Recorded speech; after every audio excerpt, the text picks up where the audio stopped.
Paul has been reprimanding the Corinthians for their failure to progress in spiritual things.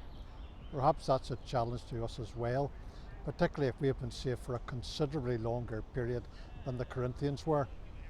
Now Paul is going to give another challenge about how we're building for God in 1 Corinthians chapter 3, and we're going to read verses 10 to 15. According to the grace of God which is given unto me, as a wise master builder, I have laid the foundation, and another buildeth thereon. But let every man take heed how he buildeth thereupon. For other foundation can no man lay than that is laid, which is Jesus Christ. Now if any man build upon this foundation, gold, silver, precious stones, wood, hay, stubble, every man's work shall be made manifest, for the day shall declare it, because it shall be revealed by fire, and the fire shall try every man's work of what sort it is. If any man's work abide, which he hath built thereupon, he shall receive a reward. If any man's work shall be burned, he shall suffer loss, but he himself shall be saved, yet so as by fire. In the verse immediately before this, Paul described the Corinthian assembly as a cultivated field and a building. Those two descriptions tell us two important things. The first is that the assembly belongs to God. Ye are God's husbandry, ye are God's building, is what Paul writes in verse 9. And of course the assembly is entirely dependent upon God for growth and development. But it's equally clear that the work of builders is also involved. Paul writes, let every man take heed how he buildeth, in verse 10.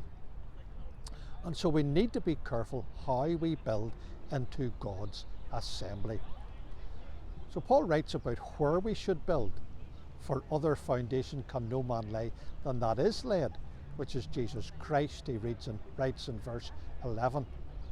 The foundation of any building, of course, is what everything else rests upon and what it depends upon for stability. The wise man in Matthew 7 built on a rock. The foolish man built on sand.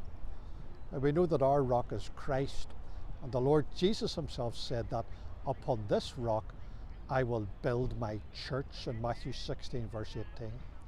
So are we building on Christ? Is our activity based on his word? Is our behaviour in keeping with his character? Are we building into God's assembly?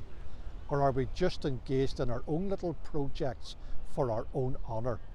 Let's be careful where we're building.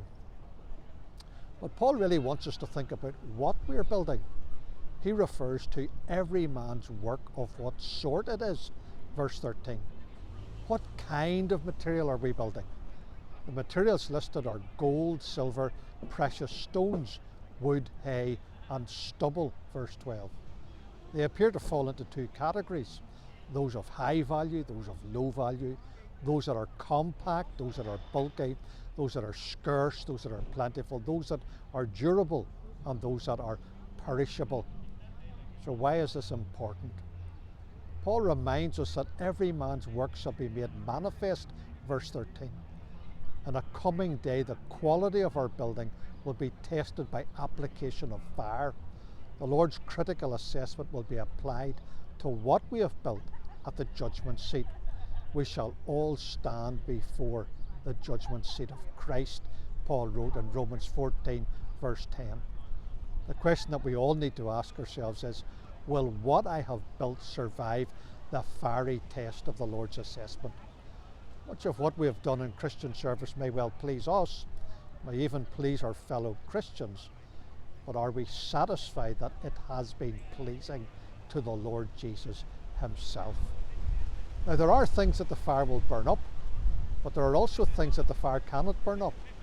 The purpose of the fire is to yield what is of worth and lasting value, what is pleasing to the Lord. So in light of the judgment seat of Christ, let us be motivated to build for God things that are worthy of the name of Christ, things that will survive the fire.